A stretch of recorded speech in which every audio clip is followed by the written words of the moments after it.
কথা এমন একটা জিনিস, আপনি কাউকে মনে কষ্ট দিয়ে কথা বলবেন, কাউকে হাসির ছলে ছোট করে কথা বলবেন, কাউকে বিনা কারণে বিনা দোষে অপমান করবেন।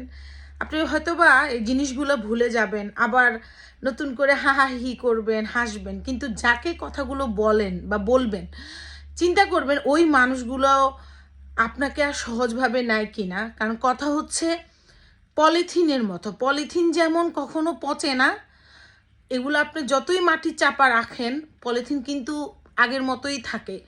তো এমন কাউকে কোনো কথা বলা উচিত না আমাদের সবারই, যেটা সারা জীবন মনে গাঁথা থাকবে যে আপনি তাকে ছোট করে কথা বলেছেন বা আপনি তাকে বিনা কারণে অপমান করে কথা বলেছেন। তো আমি বা আমরা সবাই মানুষকে যখন কথা বলি বা বলবো হিসেব করেই কথা বলা উচিত।